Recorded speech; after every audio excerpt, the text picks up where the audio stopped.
Third POV. Another day of UA High School had come and passed, rushing like a breeze for some and like an eternity for others. Both Class 1A and Class 1B participated in a 5-person race among their classmates towards the end of one of the training zones as fast as possible. Class 1A finding the task rather similar to their own 5-person race earlier in the year, right after their first internships. When asked about this comparison, the teachers explained for this to be a way to see how they have all improved since then. Many of the teens from both classes were paired with each other, making a mix of 2 to 3 1A students or 2 to 3 1B students, with an added 6th member to one of the groups to add in Shinso, who came upon Aizawa's insistence. Such notable best performances included the likes of Bakugu, who outpaced his competition using his explosions, Ida racing his way through the faux city streets. His noticeable, greater flexibility and adaptiveness, that Ida attributed to Deku's notes over Shadow and Sonic, helping secure his victory, and surprisingly Pony, who took inspiration from Harry Potter flying around via his broomstick, and tried a little of his flying to her own via her floating, controllable horns. Another surprising display was shown by Yaoyorozu, who, rather than create a bike, skateboard or any type of vehicle to maneuver through the streets, she instead went airborne. Momo would grapple to the top of the tallest buildings via a created grappling hook and then would fall off of it, notably leaving her red cape behind. Before anyone could panic, however, the young genius instead showed off another tool she created, hidden prior by her red cape. Another cape, a black one. Using a pair of electric gloves she made and unfolding the cape, Yaoyorozu began gliding through city. The shape of the cape when spread out made it no secret who she copied the design from: Batman. Upon reaching first place among her group, she was immediately hounded by her classmates on what she had done. Momo revealed that, using notes she borrowed from Izuku, that she figured out how to make a cape of her own and how to get it to be able to glide and unfold for her to grapple again. Yaoyorozu received high marks and praise, though none mattered to her more than Izuku's. His awe and praise of her made the Yaoyorozu heiress feel giddy inside. It was to no one's surprise how she was pulled aside by Edgeshot, who wished to discuss more of her skills, many already coming to the conclusion that the shinobi hero was considering taking on Yaoyorozu as an intern or sidekick. Finally came Izuku's group, consisting of himself, Shiro, Azuri, Korwaro, Hananuki, and Shinso. When the bells started for their time to go, many thought that the ones to take the gold for this round would be Shiro, Hananuki, and Korwaro, the first able to swing around with his tapes, Korwaro to seep into the shadows and zoom across the shadows of the faux city easily, and Hananuki being able to soften the whole ground and easily swim through the earth. As custom as it is for him, Izuku proved them wrong. In a fashion similar to Yaoyorozu Deku, using full cowling to jump his way to the higher tops of the buildings, he would start running down the side of the building, jump off the side and let out Black Whip. In a large and arcing swing, Deku rocketed himself forward. The students were then witness to Deku using Black Whip and swinging around with grace and agility that reminded them of his counterpart, Spider-Man. However, the Green Bean wasn't the only one to show their knowledge from the videos, as Azui, Shiro, and Shinso were quick to pull out their own swinging from Shiro's tapes and using his feet to jump off and give him greater momentum. Azui, who did similarly to Shiro but with greater leg strength and her tongue to swing from, and Shinso, who used his capture scarf to help swing him around. He was the slowest and shakiest of the four, but his attempts, boldness, and greater ease upon repetition was a testament to his drive and dedication. Those words coming from Aizawa meant a lot to Shinso.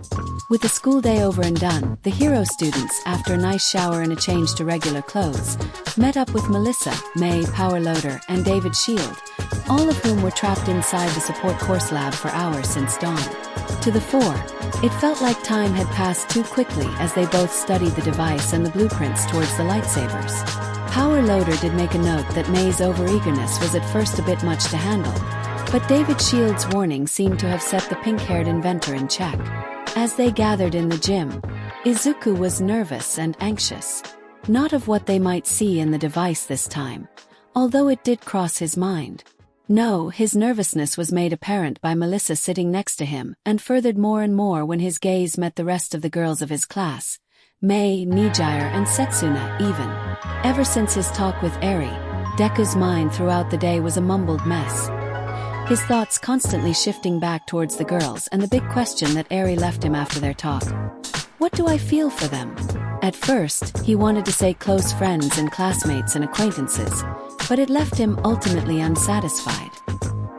He thought about the close friendship he had with Uraraka and Azuli, an older student mentor/friend in Nijire, a reliant, intellectual equal and trusted friend in Momo, Mina who knew how to get his spirits up and happy, Toru's bubbly personality that brought a smile on his face, Kyoka who made him feel down-to-earth and relaxed, Melissa, who made him happy, calm, and at peace just by her mere presence, May, whose excitable and quirky personality all made his day and her enthusiasm inspiring to him, and Setsuna who brought a new feeling of camaraderie and trust upon her discovery of One for All. Her thoughtfulness and caring nature she tried to hide like he did with his quirk and past, and trust and friendship that made him smile every time her thought of her. But it was that kind of thinking that was bugging the green bean. The more I think about them, the more I want to only think about them, and the more I feel my head brightening, my heart throbbing, and the more I start to see them as something more. Izuku thought with finality, his cheeks brightening and his feeling fuzzier throughout the day. Then there was Eri. After their talk, the white-haired girl took to her papa's advice in no time and started talking and spending more time with the 10 girls, following them around like a puppy, or a child following their mother. Izuku thought, and seeing how the girls responded to the girls' affections accordingly with equal affection, drove his heart and mind back to turmoiled feelings. Though, while it left him like this, Izuku wasn't necessarily opposed to the girls treating Eri like their daughter. In fact, thanking them for their willingness to play along and make Eri's life brighter than the darkness they found her in.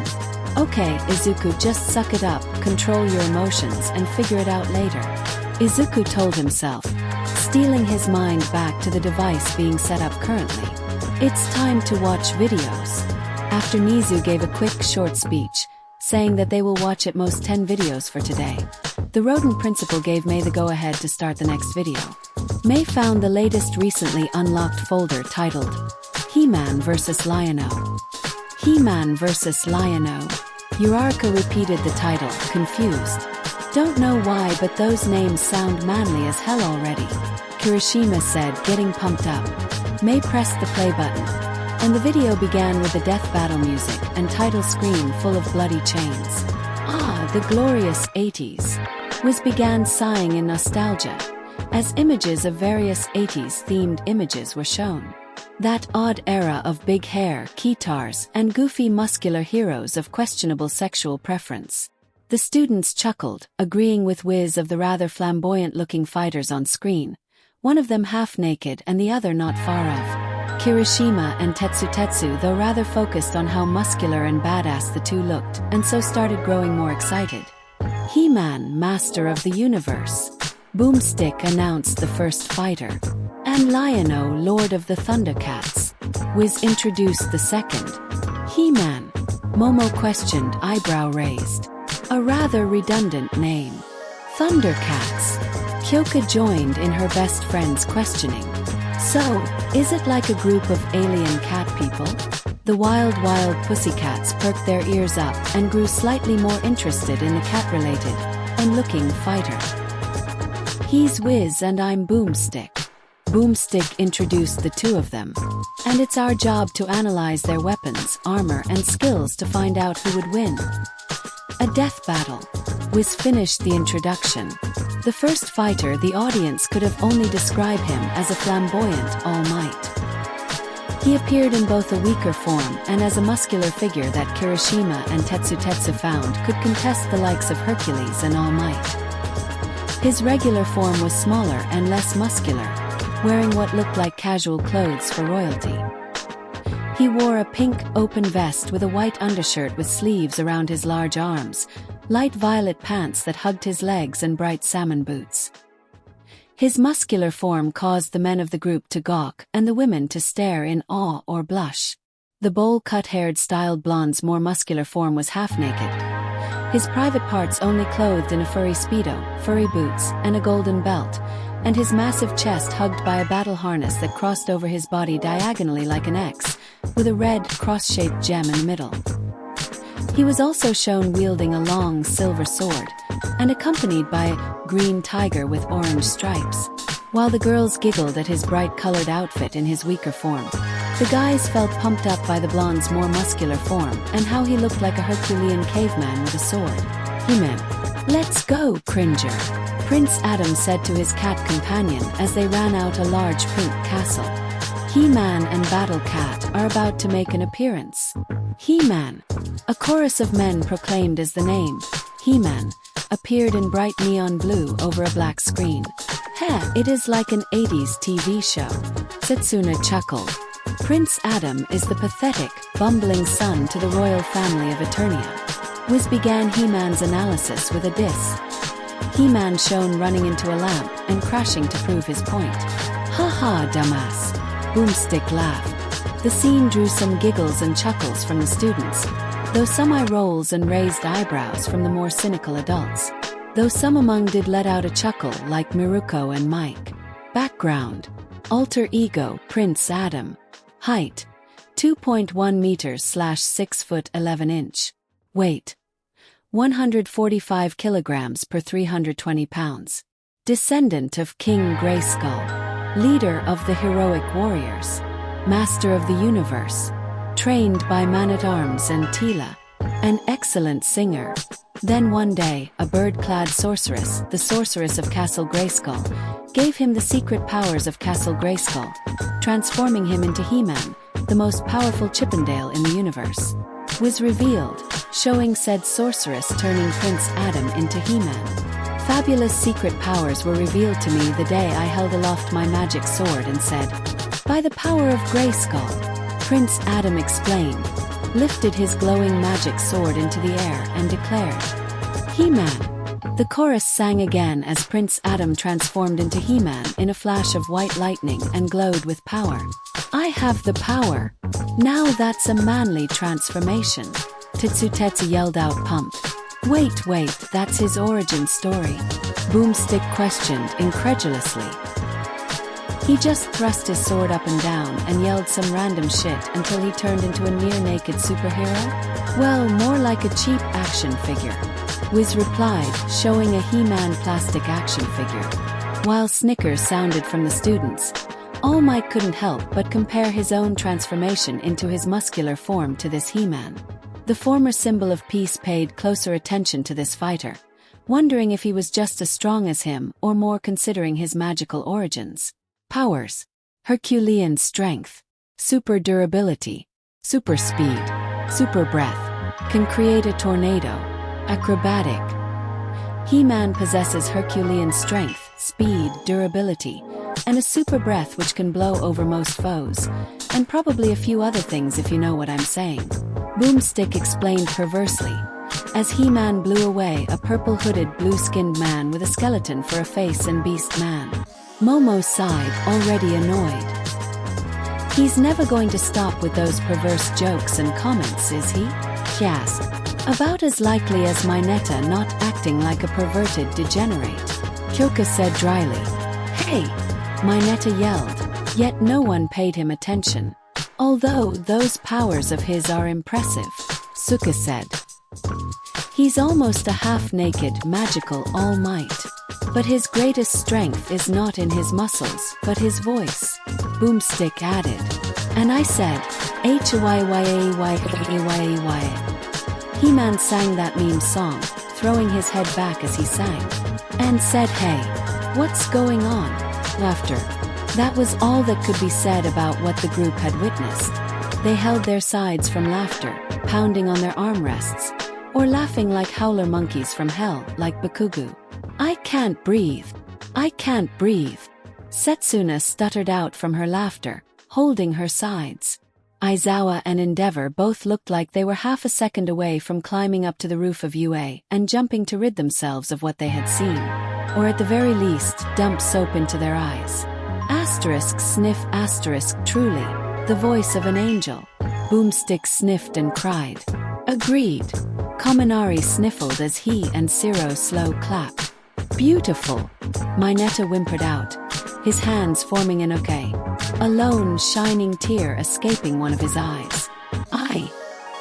I have no words, Mina said, stumped.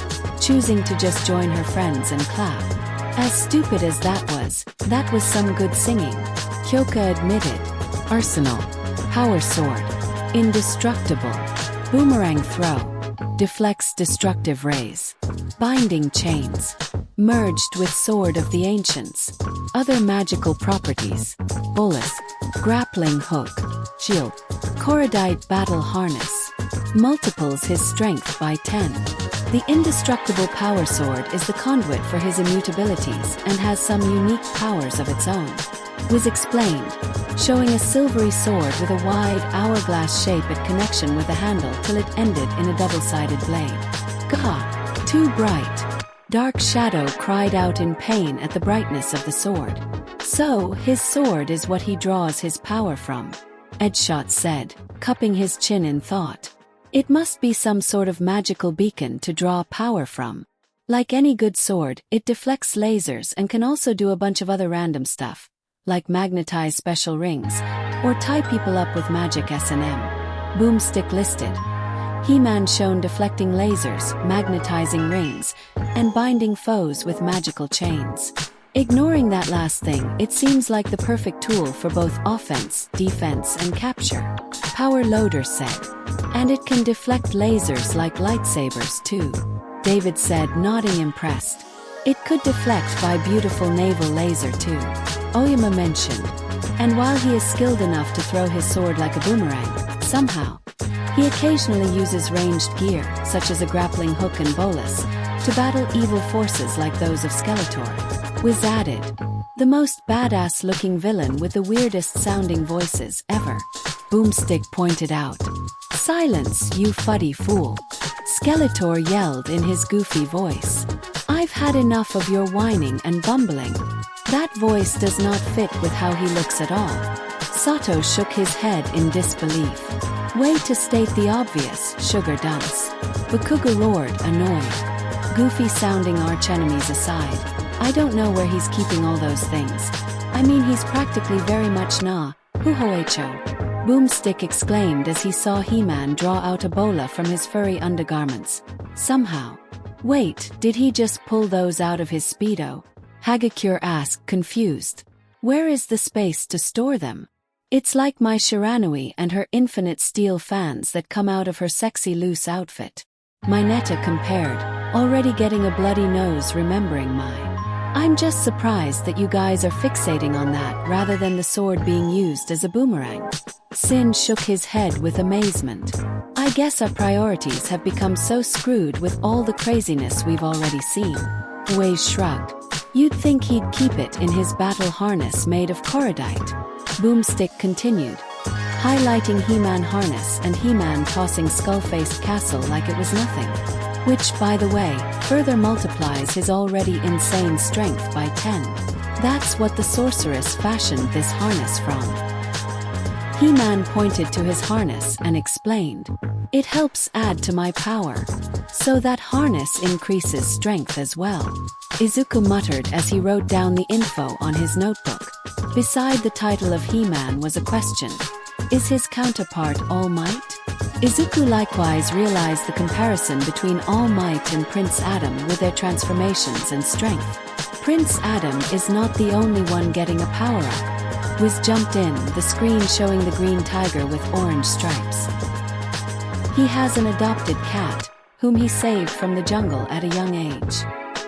He named him Cringer, 'cause well, he's a little bee asterisk teasage. Boomstick explained harshly, showing the little Cringer trying to hide up young Adam's shirt in fear. Ha, bet that cat is your counterpart, Deku. Bakugu taunted his green-haired rival. Why me? Izuku asked, confused and off guard by the taunt. Ha, definitely quite the scaredy cat, huh?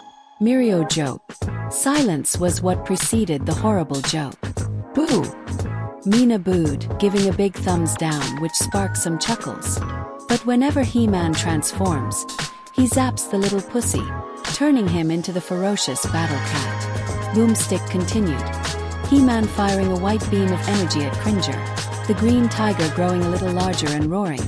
a red armored helm over his head and red armor on his back that doubled as a saddle for He-Man to ride in. Oh ho ho, now that's quite the ferocious kitty.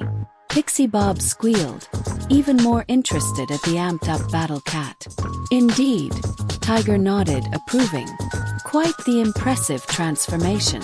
Despite Cringer's reluctance and downright refusal to do so, was pointed out, Cringer cowering under He-Man's shadow as he raised the Sword of Power. Now that's a very unflattering image, Emajiki muttered.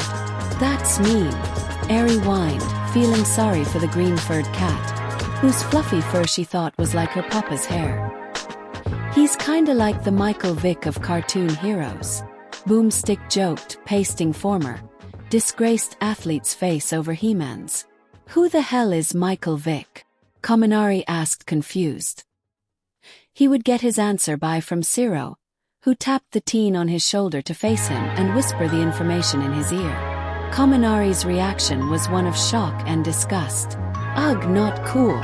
Koda overheard and, for once, looked righteously angry at the information of what the man did. Oh no. My mother didn't raise any foolish children. Cringer whimpered out, his cowardly amber eyes all what showed of him as he cowered in the shadows. Wait, it can talk? Pony questioned. It's green and orange and is from some magical land, and you are surprised that it can talk? Setsuna asked, eyebrow raised. Pony raised her hands in surrender. Battle Cat. Alter ego, Cringer. Height. 1.5 meters / 5 foot on all fours. Weight. 226.8 kg / 500 pounds. Tiger / dragon mixed breed. Many did a double take on that. Vicious and volatile. He-Man-like powers. Super strength. Super speed. Roar can cause earthquakes. Granted, Battle Cat is a tremendous asset. Wiz revealed. He's so vicious, it's implied that if he doesn't transform back into Cringer, he could go on an unstoppable rampage.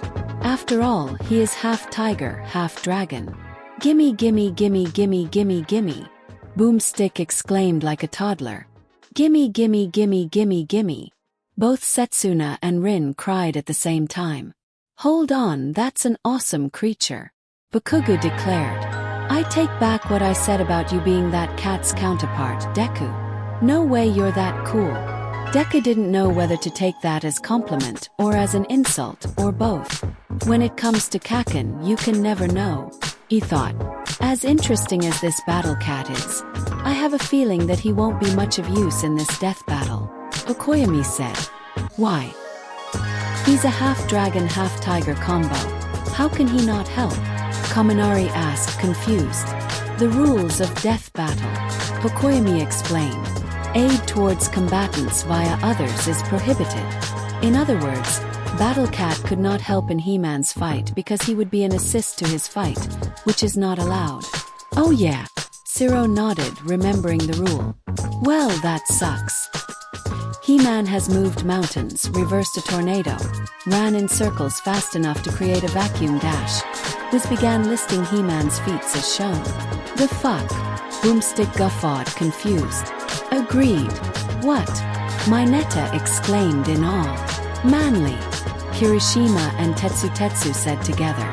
And dug to the center of the planet with nothing but a broken stalactite. Wiz finished. The double FUCK. Boomstick exclaimed, utterly flabbergasted. Double what? Mineta exclaimed again. Double manly. The two hardheads of both classes exclaimed again. Okay, there's no doubt anymore. This guy is way stronger than All Might. Cozy Eye exclaimed as well. I might agree with you, young Tsuburaba.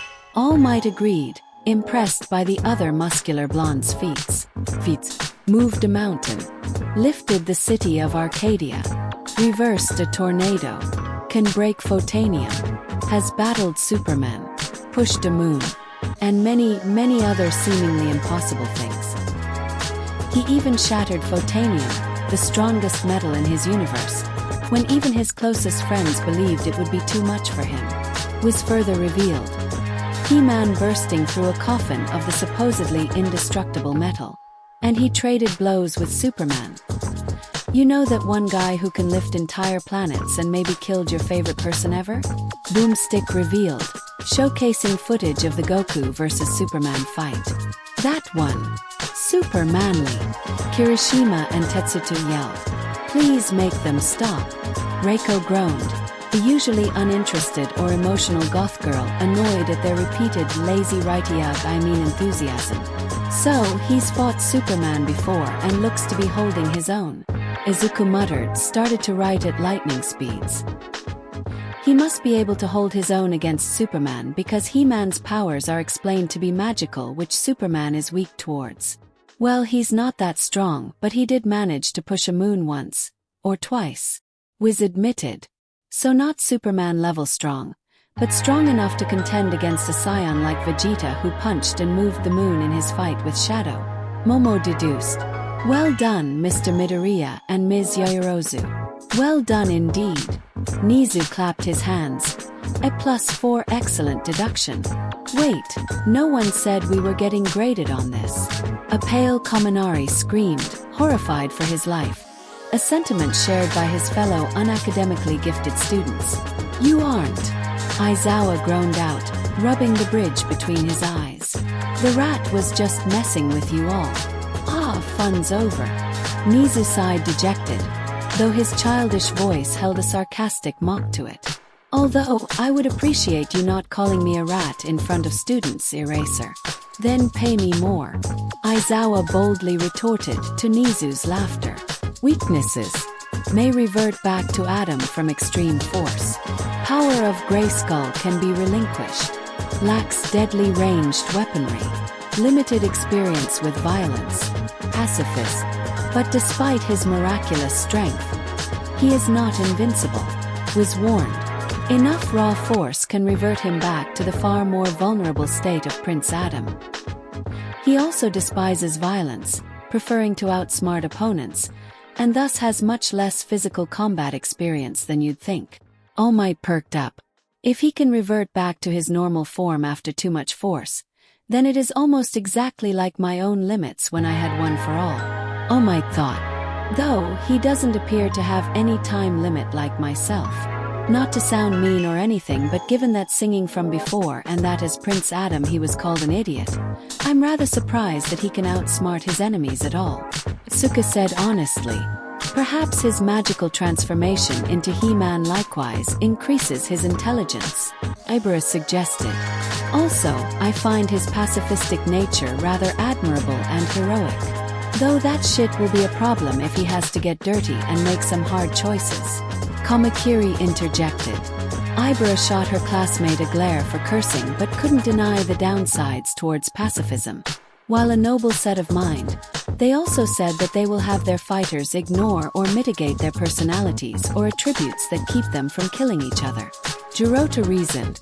The best this mindset will do is likely inconvenience He-Man a bit. Also, his power of Grayskull can be relinquished from him forcefully if he is proven unworthy. Wiz continued.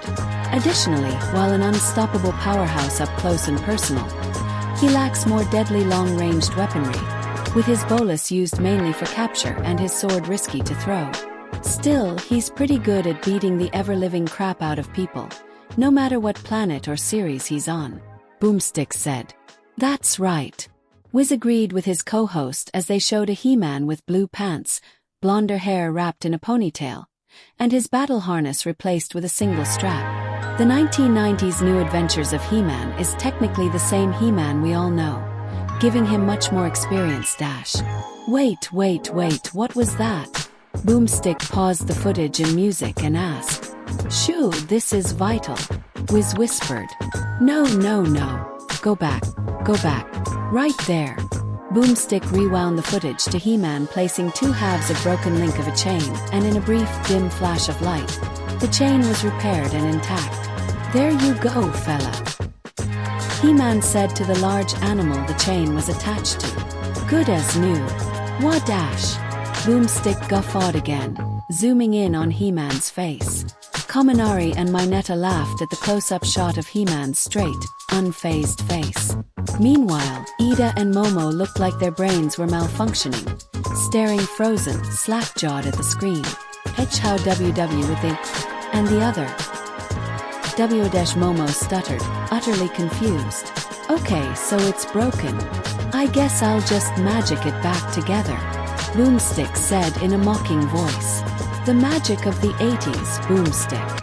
Wiz explained, the audience practically hearing him shake his head. The magic of the 80s. Oh look, they explained it before I could say it's magic for the 50th time. Kyoka said, gesturing her hands to the screen. Magic of lazy writing. Boomstick retorted. That too. Jiro shrugged. A castle gate was grapple-hooked down to reveal He-Man atop of Battle Cat. Next time you might try knocking first. He-Man suggested. He-Man. Chorus sang again finally. With the analysis over for the magical prince, many found He-Man's strength and magical powers impressive, and definitely beyond All Might level if he could trade blows with the strongest combatant they have ever seen, Superman. Kirishima and Tetsutsu were the most excited of He-Man and envisioning themselves one day being as jacked as the half-naked prince, though with perhaps a bit more clothing. Meanwhile, Bakuga's eye twitched, teeth grating and hands sparking as he had to listen to the two's loud enthusiasm right in his ear. He was almost beginning the machine to move on with the video, to which, generously, it did. If He-Man looked like a flamboyant All Might to the group, the next fighter made them think of a flamboyant furry. The fighter was a humanoid cat man that resembled a lion. He was tall with an admittingly chiseled chin, cat-like, red eyes with black makeup below them, orange fur, and a mane of flowing red hair that only Kirishima found to be extremely jealous over. The Catman wore what looked like a violet-blue wrestling onesie. His abs exposed, a black belt around his waist with a red gem in the center, the logo of a black cat-like animal roaring on it.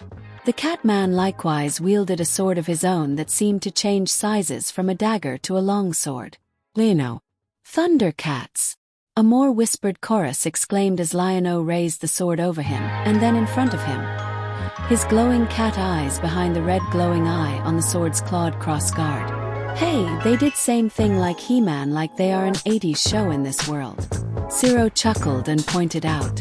I wonder if we are like some show to some other universe out there. With our luck, I bet we're some kind of anime or something. Sato surmised. I just hope, if we are, that we're popular. For the right reasons, of course. Don't jinx it, dude. Hananuki said. Let's get this show on the road. Lion-O proclaimed. As a child, Lion-O barely escaped the destruction of his home planet, Thundera. Wiz began. A younger Lion-O shown fleeing an exploding planet alongside 4 other cat-like aliens. His father sent him to Third Earth with 5 Thunderian nobles to uphold the royal lineage. You know, I'm really getting tired of people ripping off Superman. Boomstick groaned. Technically, since they exist in another universe, they aren't intentionally ripping each other off. Kaminari defended the copying. And you forget that in their world, it's fiction to them. So to them it is considered copying. Kyoka retorted. But the Kryptonian comparison stops there, as en route to Third Earth, a suspension capsule malfunctioned. Or something, it's not really explained, causing his body to age 10 years. Wiz pointed out the Thundercat ship crashing, Lion-O's pod malfunctioning, and Lion-O emerging 10 years older, locating at himself in the reflection of a pond. During that time, he grew in size, but he did not grow up. Tigra explained. What's going on?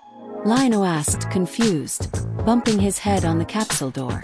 Yeah, that would definitely be a shock to anyone, Uraraka said, sympathizing with Lion-O. Ah, we missed the cute kitty stage. Boomstick cooed. The music and video stopping at an image of a cat with a lion mane wig on it. Shut up, kittens are adorable. He defended himself. Agreed. Ragdoll proclaimed, with the rest of the wild pussycats agreeing with her. Meanwhile, Shinso and Aizawa carefully nodded his head in agreement. They failed when he noticed Mix and Midnight's grins and Yui's cute, small smile. Background. Age, 13 years, physically 23. Height, 1.9 meters / 6 foot 4 inch. Weight, 102 kg / 225 pounds. Species, Thunderian. Lord of the Thundercats. trained by Thundercat nobles, has command over all cats. As the newly crowned Lord of the Thundercats, Lion-O is the leader of the group and commands all of catkind. Wiz revealed. Lion-O has power over all cats, Snarf exclaimed. His power is like mine. Coda stuttered out shyly. Just only with cats. So, he can control every species of cat, even alien ones, Pixie Bob said. Phew, thank God our cat thing is only a motif. I find that this Lion-O along with the rest of his team would be great candidates to join our agency, Tiger mentioned. Oh, that's true, Ragdoll exclaimed. Actual cat humanoid creatures to join a cat-themed superhero team. Agreed, Mandalay nodded, but with a dubious look on her face.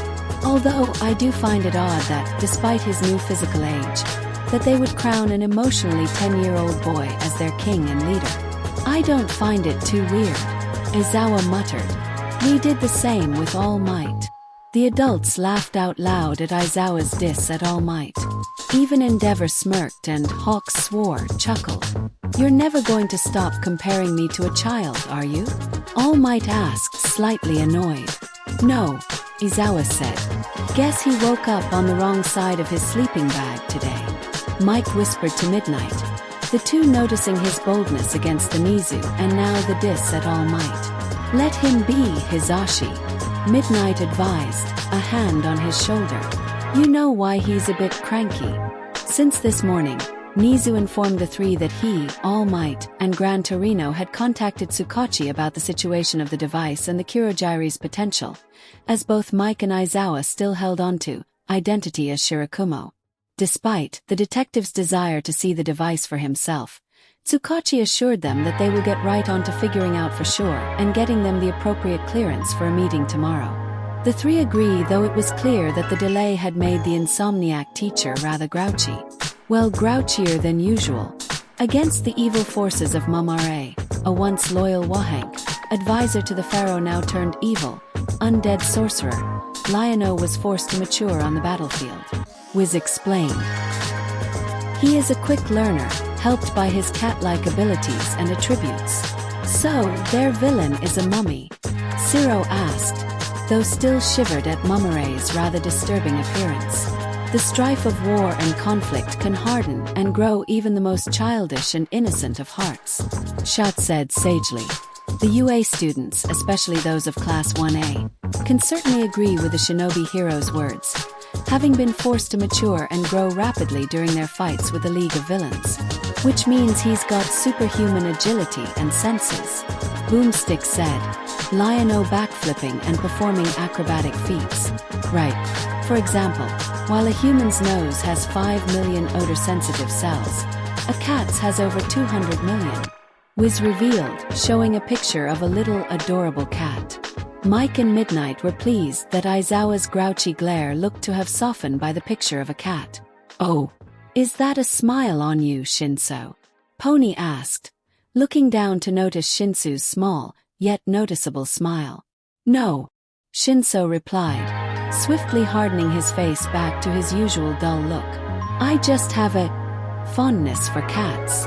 The students chuckled at the new and adorable, to the girls' information on Shinsu's fondness for cats.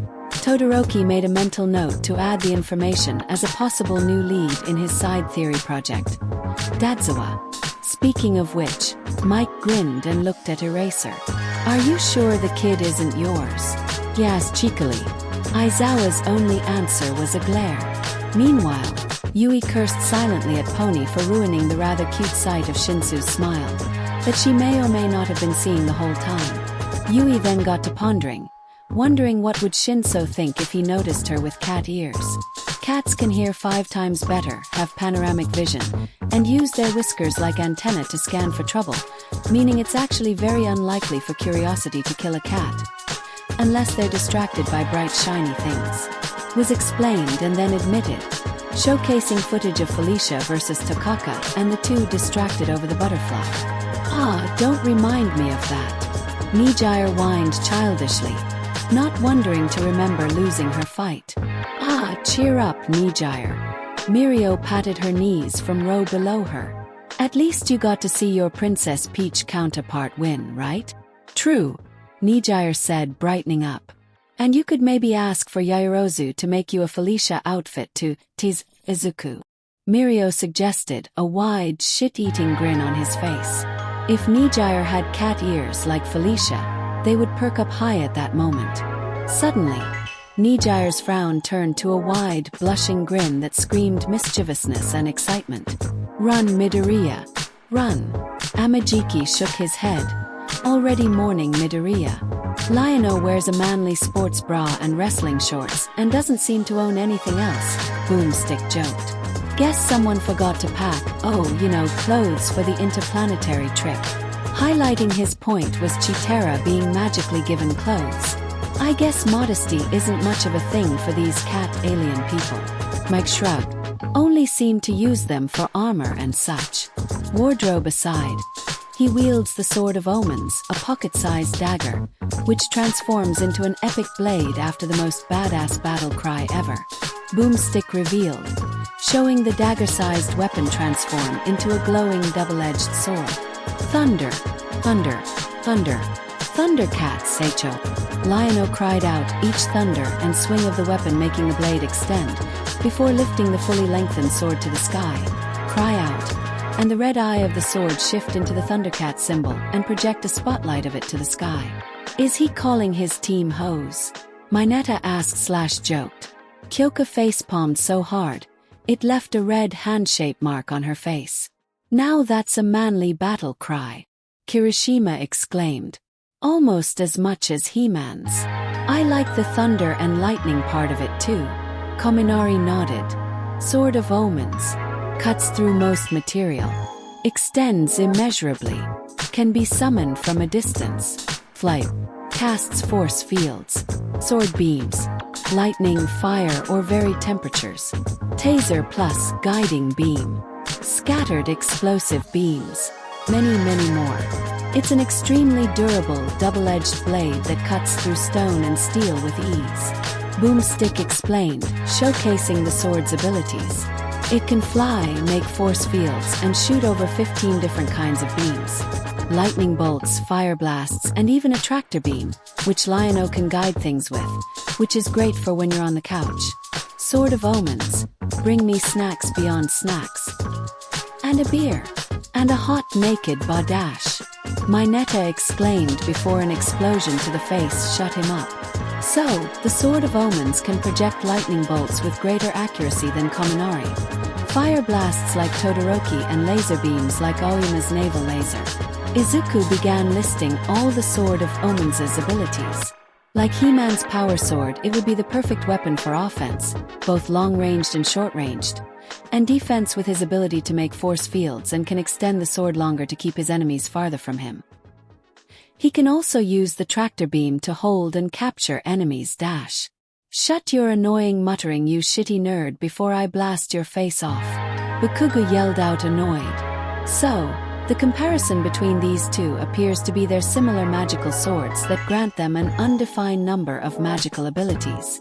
Endeavor analyzed. And they are both royal man children with an affinity for felines. The Eye of Thundera. Separate, living entity. Limitless magical power. Grants super strength. Alerts of relevant danger. Source of Thundercat life. Sight beyond sight.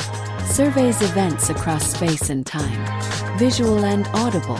Cosmic and magnetic fields can interfere. The sword's power stems from the gem housed in its hilt, the Eye of Thundera, a legendary jewel with limitless magical power, which its wielder can call upon even from a great distance, such as inside a black hole. Was revealed, showing the red gem and the symbol of the Thundercats. Come again? Mina asked, shaking her head to wipe off the surprise. Sword of Omens, come to my hand. Lion-O called out, the sword reacting a flying towards him. So that thing's strong enough not only withstand the gravitational pressure of inside a black hole, but also escape from its pull from inside. 13 said with amazement in her voice. I guess my black hole quirk would have a hard time trying to destroy it. It is powerful enough to hold an entire planet together and can spy on people and events across space and time. Wiz continued. Sword of omens, give me sight beyond sight. Lion-O declared, the clawed crossguard extending and the gem back to its eye appearance. Lion-O's eyes glowing yellow as he surveyed his enemies. That's so cool! Izuku exclaimed wide-eyed. With that power, it could be invaluable in rescue missions. He could spot civilians trapped underneath a large amount of rubble, locate people who have gone missing or kidnapped, and even predict natural disasters so that they could evacuate preemptively. And he could spy on any number of different villains by finding out where their hideouts are, what crimes they committed in the past, and even crimes they are going to or about to commit. Setsuna jumped in. Oh, that too, Izuku said, rubbing his neck sheepishly. Thanks for pointing that out, Suna. Setsuna blushed at his nickname for her before immediately recovering with a teasing grin that earned a blush from Izuku. You're welcome, Green Bean. The girls of the sisterhood at first felt jealousy begin the rise out from the interaction between the two, but they calmed down and reminded themselves to stick to the plan. And since he's a 13 prepubescent teenage boy inside a 23-year-old's body, you can just imagine all the things he would like to use that sight beyond sight for. Boomstick joked perversely. A soot-faced covered Mineta gawked at the sword as if it was a dream come true. His mind already swimming with all the possibilities he could use with that. The claw shield. Extremely durable shield. 4 grappling hooks. Claw shot. Smoke screen. Highly reflective surface. Claws can pierce stone. Chain inside. Small portable size. Sheathes the sword of omens. He wears the claw shield, an extremely durable claw, glove thing, with which in his first outing he effortlessly punched down a tree. Boomstick revealed. Hey, that's just like how I catch squirrels for supper. Cue the audience groans, rolled eyes and chuckles, and with eyebrows glaring for desecrating and destroying nature. The claw shield may be small, but it's proven effective against blades, blows and lasers. Was listed. As a bonus, it has 4 grappling hooks, a smoke screen, and functions as a neat little scabbard for the Sword of Omens. So, it can deflect lasers like He-Man's sword, and his grappling hooks could be more useful in quick use than He-Man's. Ida deduced. And with the smoke screen, it could give him a good tool for recovery. Unless He-Man's blows it away with a super breathe, Todoroki pointed out. But the claw shield can't protect him from everything. Boomstick pointed out. Weaknesses. Thundranium. Very reliant on eye. Minimal education. Somewhat immature and hot-blooded. The eye is the source of his life. While Lion-O is certainly quite sophisticated for an oversized 13-year-old man-kitten, he is still somewhat immature and hot-blooded. Was pointed out. A very dangerous trait for both a hero and a leader, Shut said.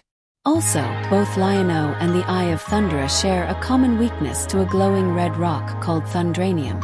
Okay, I lied. There was one more Superman ripoff. Yeah, it's basically like a red kryptonite from the looks of it, Waze said. While the eye is one of the most powerful weapons ever conceived, it may also be his greatest weakness. Was continued, showing the eye being pierced by a sword and Lion-O and his fellow Thundercats kneeling in pain. Turns out it's the source of life for all Thundercats, so if it's destroyed, so is Lion-O. And his entire race. I know. I'll bring it into constant danger and get disarmed a lot. Boomstick jokingly chided the Thundercat leader, showing him getting disarmed multiple times. That is a highly risk thing to lose. Even taking it into battle is extremely risky. Suka said. One blow to the gem and he and his entire race may die. Good thing it is durable then, Setsuna said. Feet lifted and through an ancient spirit of evil. Beat Panthro in strength.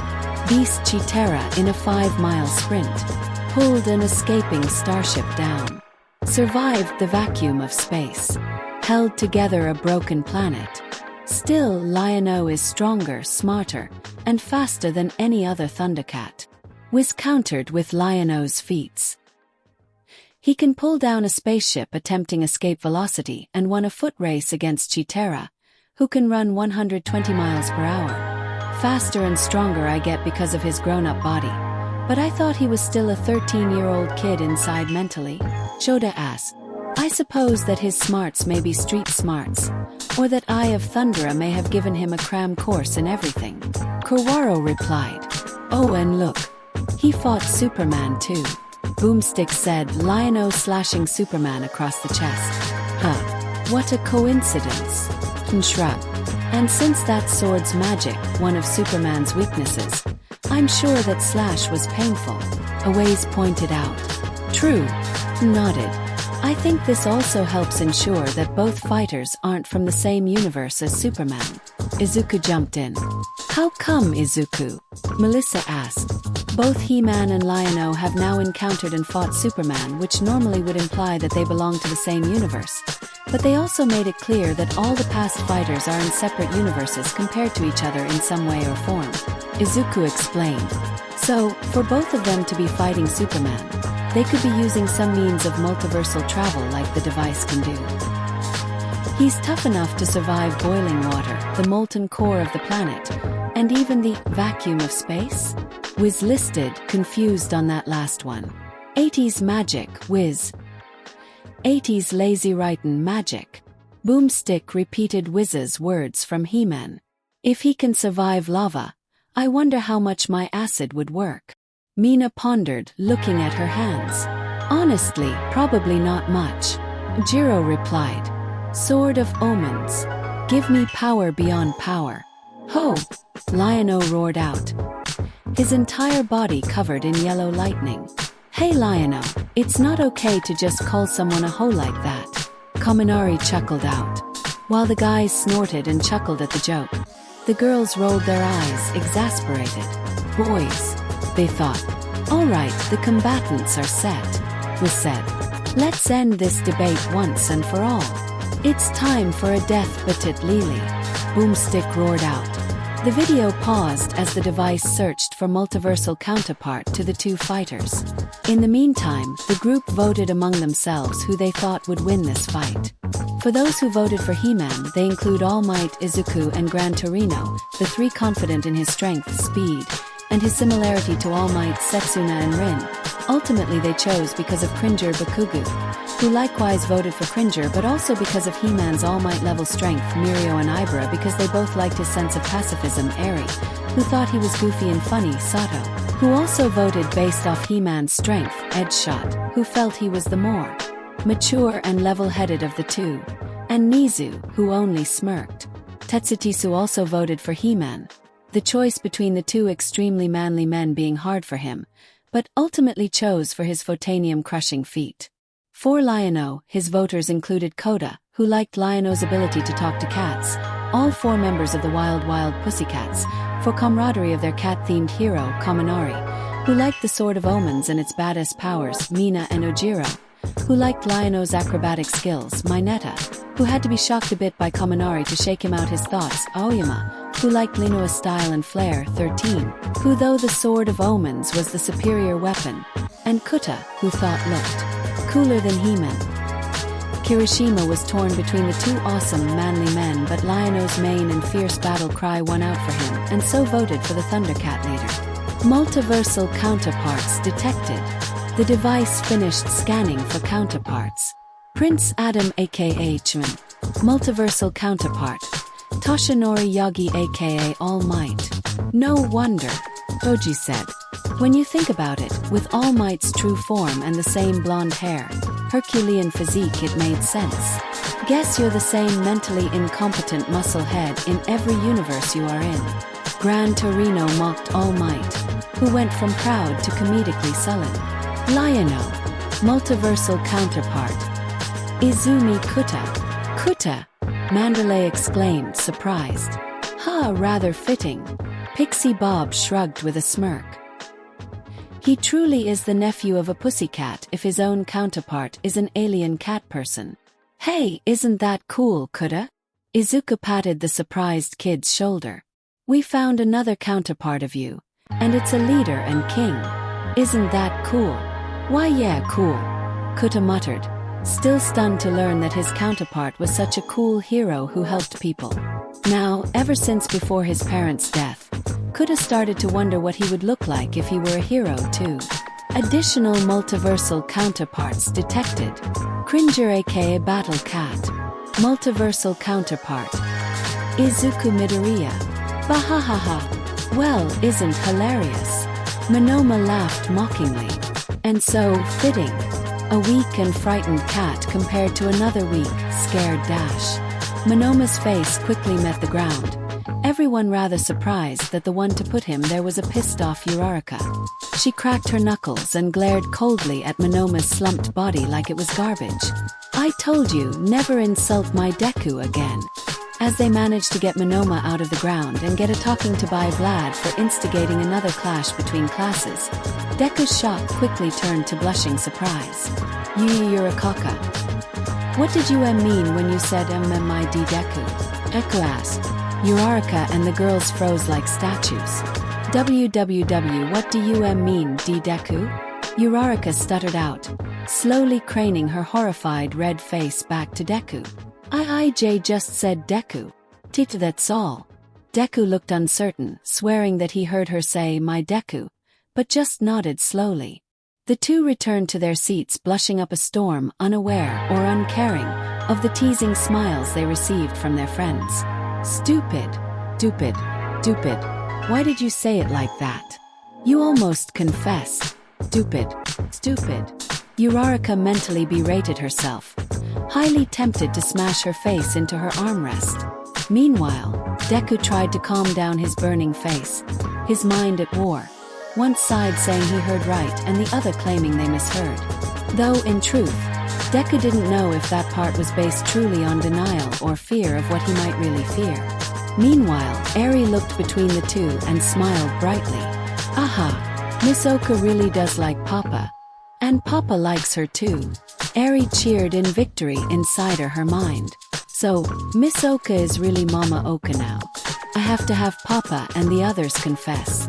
I will have my Papa and Mamas be happy. Skeletor. Multiversal counterpart. All for one.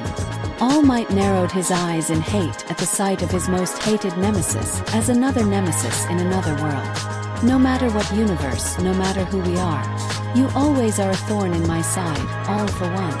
All Might growled internally. Mamare. Multiversal counterpart. Kai Chisaki aka Overhaul. Eri flinched at the sight of Overhaul's image but calmed down immediately when Deku wrapped her in his arms. The villain gained hated looks by nearly everyone for his role in Eri's sad life. Kuta himself was angry and was glad that at least his counterpart could beat up that villain for him. With the counterparts taken care of, the video continued into the fight. The video started in a forest, with Prince Adam standing in a small clearing. Okay, Cringer, let's try this again, Prince Adam said to his green-furred companion. This time no whining, okay? Oh no, not again. Cringer whined, trying to hide in a bush. Man the fuck up, you shitty nerd. Bakuga yelled at Deku's counterpart. Well, technically he's Green Tiger, not a man. And it's a little unfair to insult our Deku for his counterpart's dash. A sharp glare from Bakuga made Siro shut up. Paying no heed to the scaredy cat's refusal, Prince Adam took out the power sword and raised it to the sky. By the power of Grayskull. In flash of brilliant white light, the chorus of men exclaimed, He-Man. The light dimmed to reveal Prince Adam now transformed into He-Man. I have the power. He-Man roared out, thrusting the flat of his blade forward. Super manly. Kirishima and Tetsutas cried in manly tears at the sight. He-Man then pointed the sword to the bush without looking. A blast of white lightning blasted out of the sword and onto the bush, striking at Cringer. The pain! Cringer wailed as the light enveloped him. The screen began to dim to darkness as Cringer let out a roar of Battle Cat. Wait a minute. Hagakure perked up. If Midori is Cringer, doesn't that mean that All Might forces Deku to turn into Battle Cat despite the pain it causes him? This question by Hagakure earned All Might the glares of the girls, despite a blushing Deku insisting that they were misunderstanding things, and a raised, knowing eyebrow from the teachers, remembering all too well how far All Might can push his students, especially Midoriya, in his classes. such as the battle training exercise with Deku versus Bakugo, and the same two against All Might that almost resulted in permanent damage to the two. Elsewhere in that same forest, the screen gained color again to show Lion-O. "That sounds like trouble," Lion-O said, hearing Battle Cat's roar. Takes the Sword of Omens out of the claw shield. Lion-O begins his own famous declaration. "Thunder, thunder, thunder." Lion-O swiped the sword with every word, the short dagger extending its blade. "Thundercats! Ho!" Lion-O roared, lightning striking down at the aloft blade. "So manly." No guesses who yelled that. Gore grumble, "Shut the fuck up you grumble grumble, will rip your mouths off." And no need to guess what explosively angry teen with a bulging veined forehead grumbled that either. "Sword of Omens, give me sight beyond sight," Lion-O proclaimed, moving the Eye of Thundera in front of his face. The gem morphed from the Thundercat insignia to a red and black eye which glowed red. A flash of red light switched the scene to He-Man standing beside a now fully transformed Battle Cat. "All right, Battle Cat," He-Man said as he jumped onto Battle Cat's saddle. "Let's go do something normally perceived as impossible. I think what we are seeing right now is already perceived as impossible," Mount Lady said. "Stop right there," Lion-O yelled out, jumping before them as the music flared his theme. "I guess this is the contrivance that will lead these two to fight," Jirota said. "I like it," Manga said. "Add some more substance and plot to the fights rather than just plopping them down in a battlefield and just fight to the death. You would mount that poor pussy like some kind of mule? You muscular fiend," Lion-O declared in righteous disgust. "Noble tiger, turn on your master." Suddenly, He-Man was booted off of Battle Cat by the half-dragon half-tiger himself. "He's commanding Battle Cat via his ability to control cats," Momo said. "I think we got from watching Momo," Kyoko replied. "And it's Kuta controlling Izuku too," Mirio pointed out cheekily. "Deku, get me ice cream," Kuta demanded. Deku gave him a raised eyebrow full of amusement. "It was worth a shot," Kuta shrugged. "He must have control over animals," He-Man deduced as he got back up on one knee. "So is Lion-O going to use Battle Cat to attack He-Man?" Hagakure asked. "No, if he did, it'd also be in violation against the no-aid rule," Uraraka replied. "I wonder though how He-Man is going to not allow Battle Cat to interfere." He-Man, unintentionally, answered Uraraka's question with the last thing they all thought he would do, punching Battle Cat high into the air. "What?" the students exclaimed in horror. "That should keep you busy for a while," He-Man said to his companion, even though he was somewhere in the stratosphere. "Uncle Might, how could you?" Melissa wailed in horror. For the next few moments, All Might had to fight off enraged girls and teachers for his countering launching the counterpart of his student into space. The former pro managed to quell them down, thanks in part to Dekka's intervention, but the girls still left warning glares on All Might that left him shuddering. "I am Lion-O, Lord of the Thundercats," Lion-O announced himself.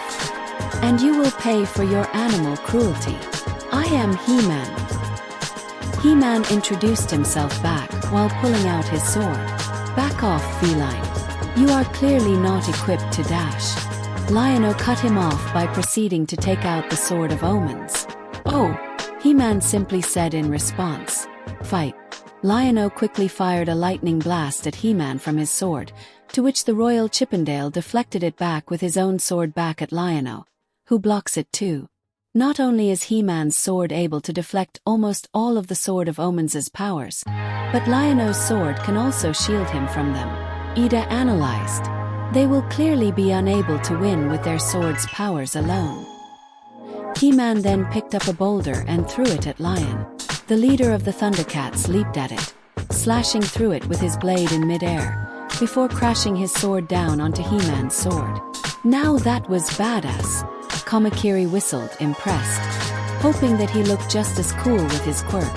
The two contested their strength briefly before He-Man knocked Lion-O away.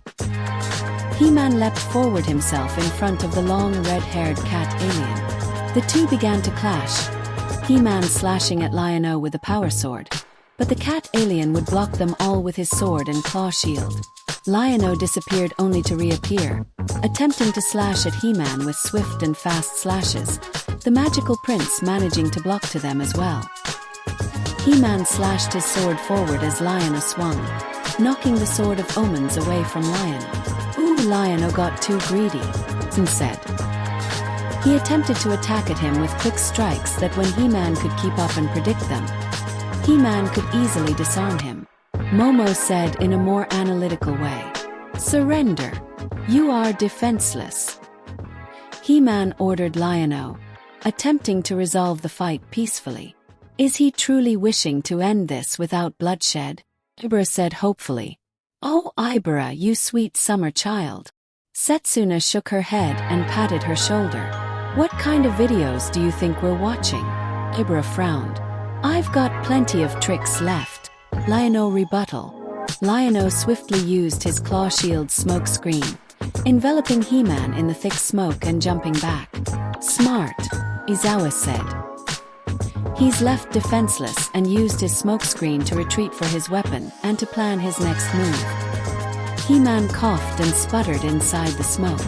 Have to clear this, he said before breathing in deep. In a swift exhale, He-Man used his super breath to clear away the smokescreen.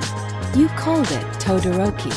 Ojiro bumped said Teen's shoulder, who responded with an affirmative nod.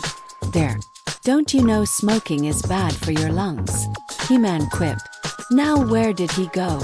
As He-Man looked around, Lion-O was shown hiding behind a tree. Sword of Omens, come to me. Lion-O whispered, calling out to his blade. I heard that. He-Man said, looking towards Lion-O's direction. He-Man ran up to the tree, struck at it, obliterating it with a single punch. He-Man, the chorus proclaimed. Jesus, Mina cursed. That was sick and cool. No wonder he and All Might are related as the same person.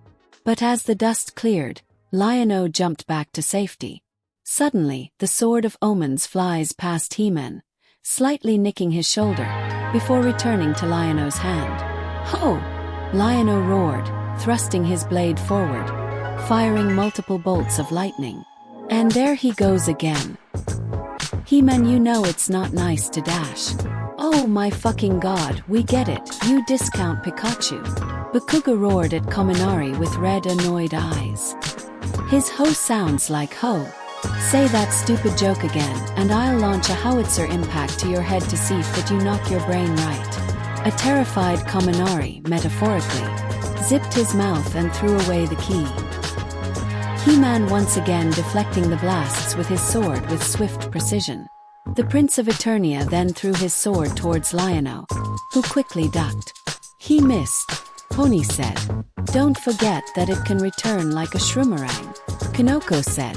Honestly, if you could make a mushroom boomerang, call it that. Setsuna said honestly. That was not half bad. Just as the sword was about to boomerang back at Lion-O, Lion-O turned and thrusted his blade at it. Not so fast. Lion-O yelled, the blade turning into a tractor beam that grabbed the power sword. Senses of a cat for the win. Ragdoll cheered. Lion-O used the tractor beam to plunge the power sword into the ground. The Lord of the Thundercats swiftly aimed the claw shield and fired his 4 ropes at He-Man, ensnaring him. He's caught him. Hagakure cheered. You honestly think that will hold him? Kyoka asked incredulously. Nope. Hagakure replied. But at least it's nice to see Lion-O trap He-Man once. Want to keep going? Looks like you're a bit tied up at the moment. Lion-O quipped. He-Man groaned against his bonds. Sorry, Catman, but you won't string me along that easily. He-Man quipped back. See, Mirio. That's how you make a pun. Nijire gestured to Lion, much to Mirio's laughter. He-Man broke through the ropes by flexing his muscles.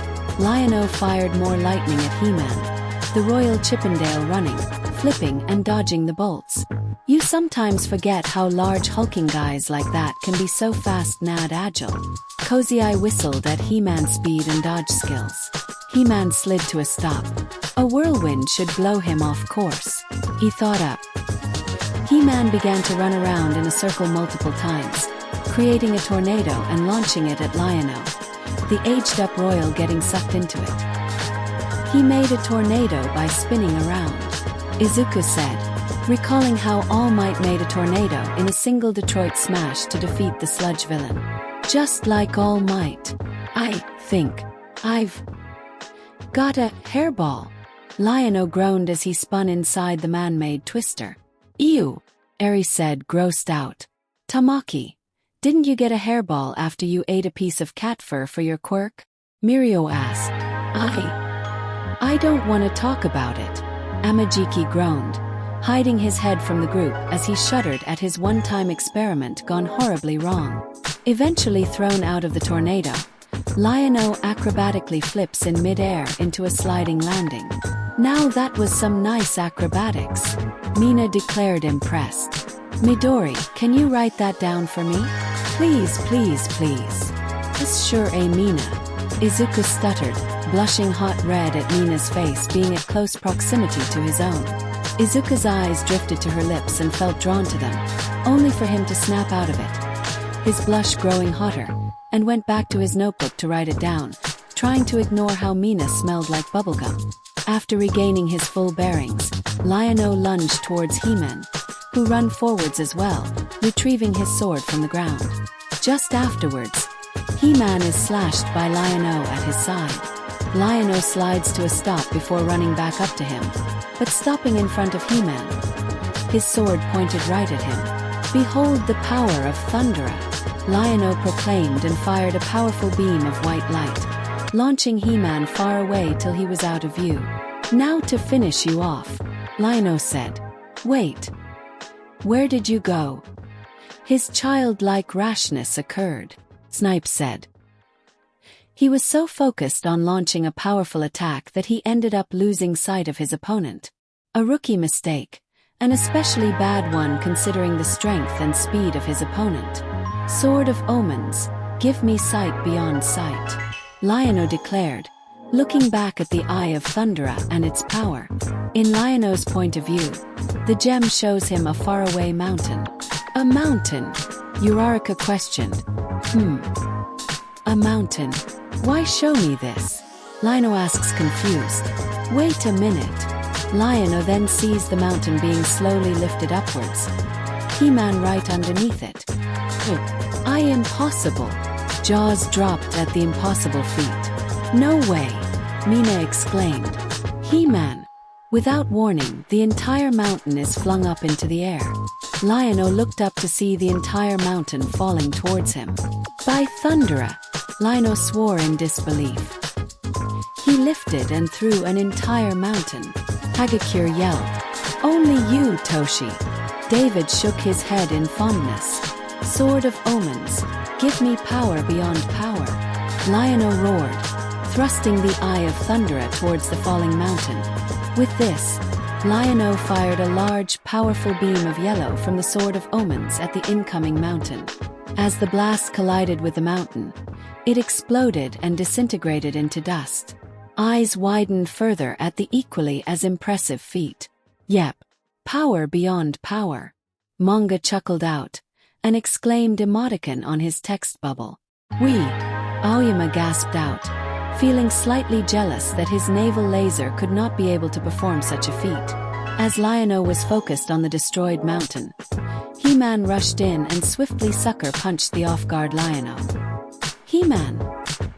He used the mountain as a distraction, Jirota exclaimed in surprise. Ingenious! Still dazed by the sucker punch, Lion-O was struck again by He-Man, also dazing him again. Running back towards him, He-Man lunges in the air with his sword, falling in slow motion towards a bright yellow shield erected by Lion-O. Kirishima and Tetsu immediately took a picture of the incredibly manly scene that brought both of them to tears. He-Man strikes the shield with a power sword repeatedly until a final strong swing broke the shield apart.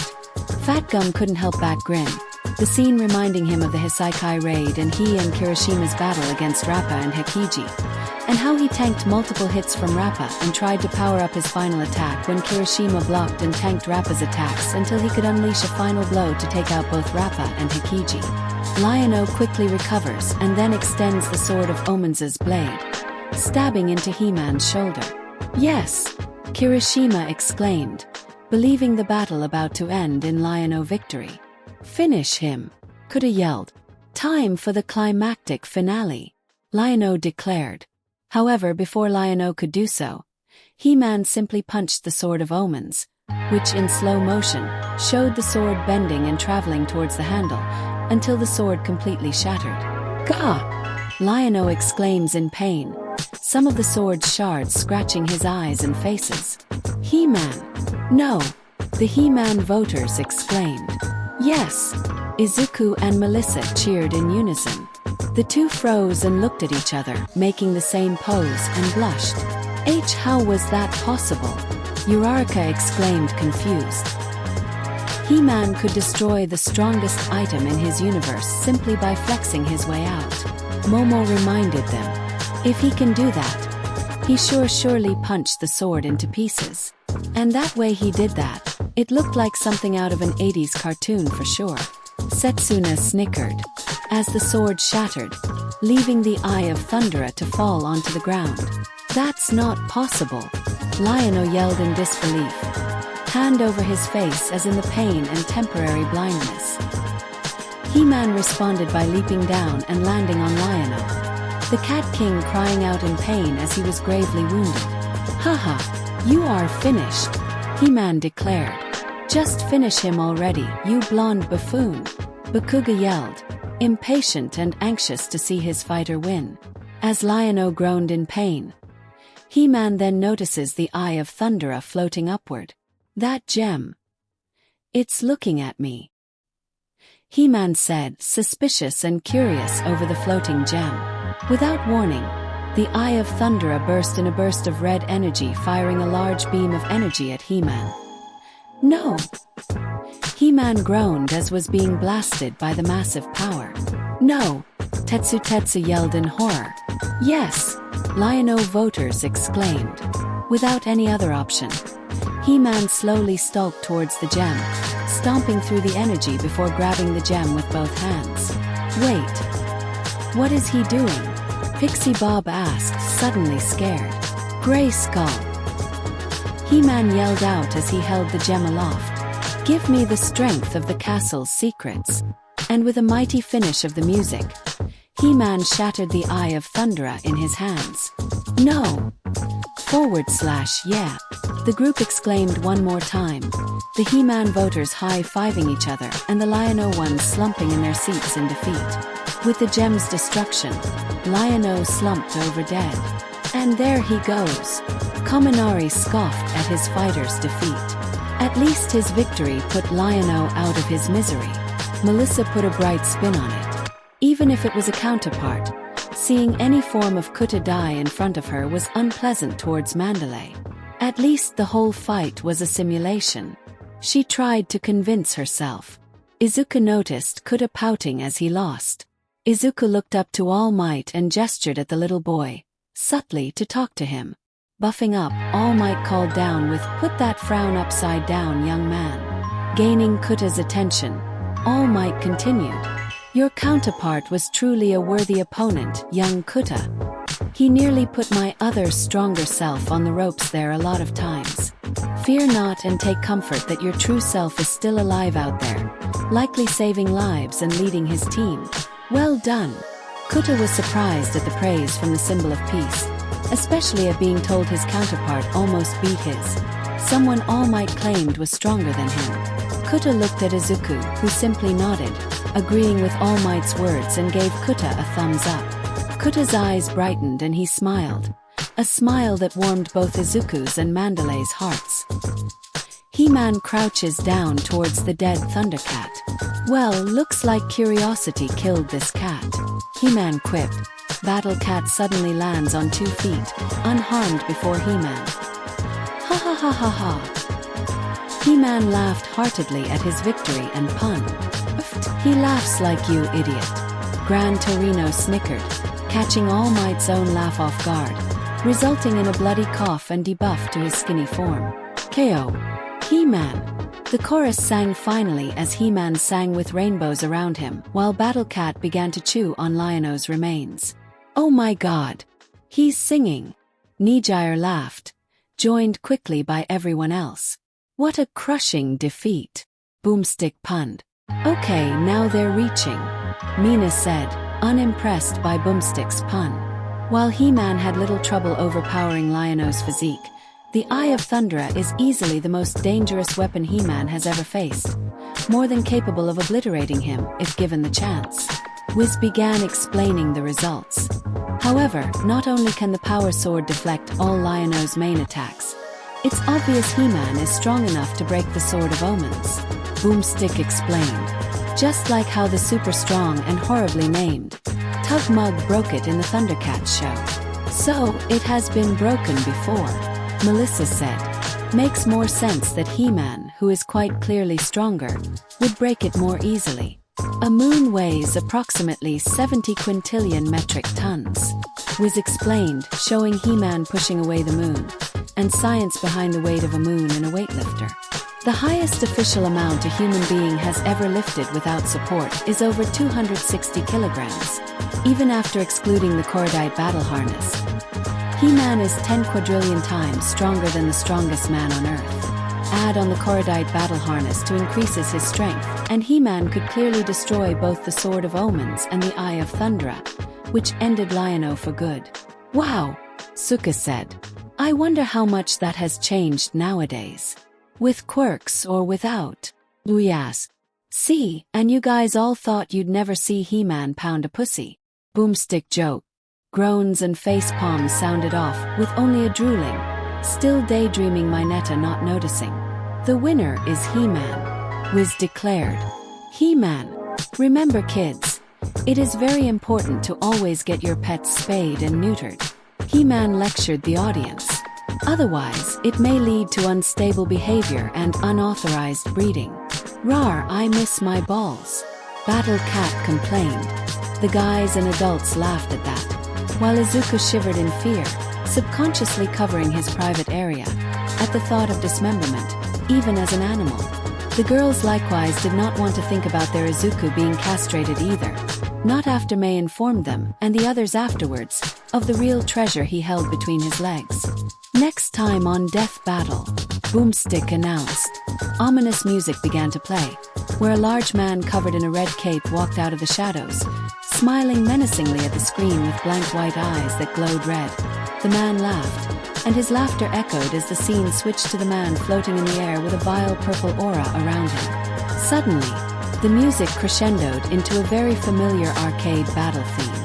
The screen then showed a large muscular man in similar attire to He-Man appear in green energy, though unlike the hero wore a skeleton-faced helm and laughed mockingly at the screen, before showing him swiftly obliterating foes on screen with a war hammer and his fists. Street Fighter vs. Mortal Kombat. Shao Kahn vs. M. Bison. While the video ended and May went to proceed to the next death battle, Mineta was still drooling with all the possibilities he could do with the Sword of Omens sight beyond sight. Ooh. I could use it to peek into the girls' locker room and watch them change in and out of their clothes. I could use it to spy on Maruko, Lady, Midnight, Ryukyu and all the hot female pro-heroes as they shower or pleasure themselves. I could even use it to look into the past and future to see how the girls will look in the future. I could see Erosa's boobs grow bigger and dash. Black Whip wrapped around Mineta's neck and slammed the purple midget into the ground so hard he made an outline. Izuku could tell what Mineta was thinking about, noticing how he looked distracted ever since they revealed the Sword of Omens and all the perverted looks he had. From drooling to nosebleeds, it was only worse off for the purple bald-headed teen when he was so deep into his thoughts that he took a page out of Izuku's book and started whispering them out loud, to which Izuku heard and did not like if his hard, cold gaze at his friend was anything to go by. Rather than being stunned by Izuku planting Mineta into the ground again, or bother hearing Cementos silently whine about having to fill that hole again, the Sisterhood girls grinned and smiled pleased.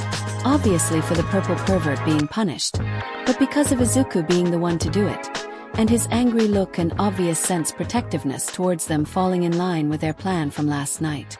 Flashback. After Yui asked her question about if Midoriya had feelings for them and if he would be willing to share all of them, the girls went rigid and silent. Fear resurfaced back up, clinging onto their hearts like a coiling snake. Breath hitched in their throats, and May even stopped fiddling with her device, frozen in fearful thought like the rest of them. However, the part of Yui's question that had the 10 girls afraid was whether Izuku actually had the same feelings for them. As emotionally obvious as an angry bulldog, they truly didn't know what was going on inside the mind and heart of the green-haired teen, and the possibility of the answer being no terrified them. Itsuka gave a slight glare at the usually silent girl.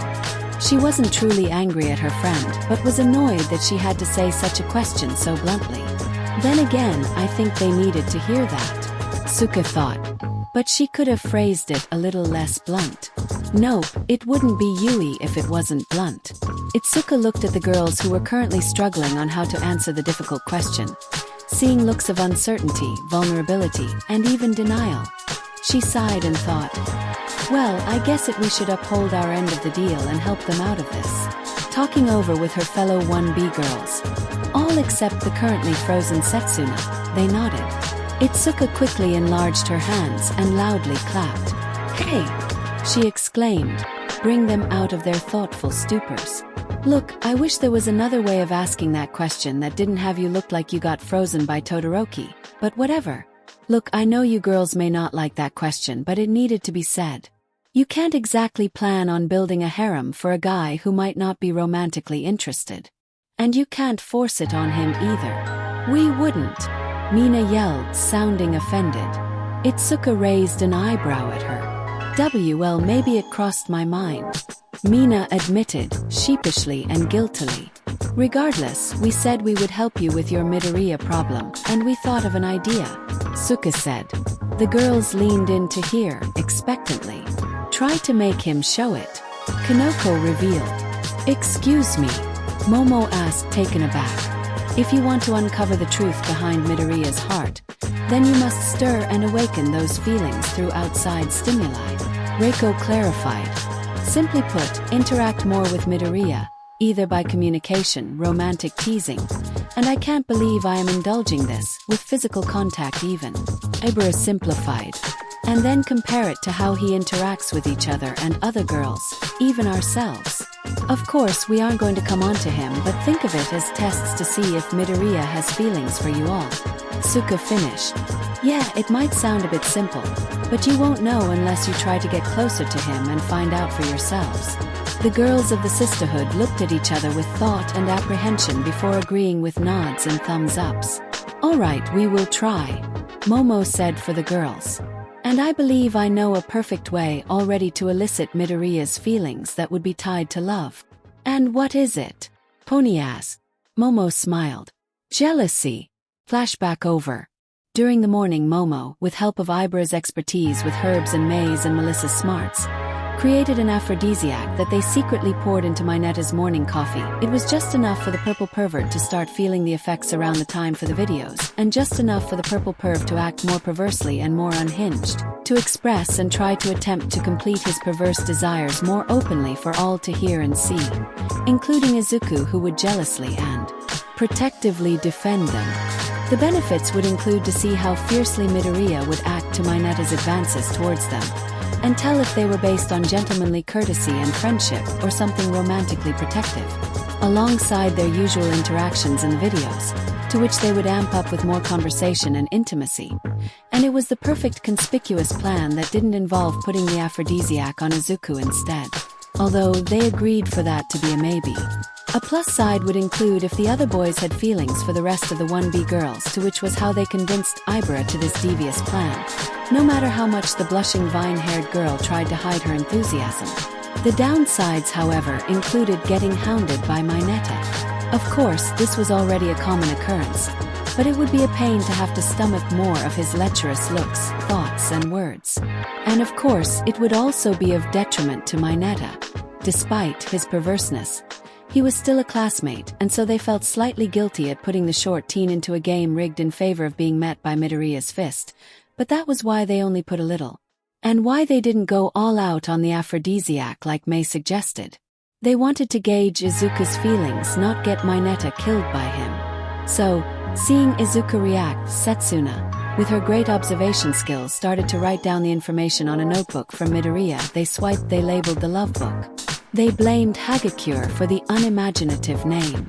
It wasn't the most thought-over or wisest of plans, given the time constraint, but Momo was already thinking of other possible plans.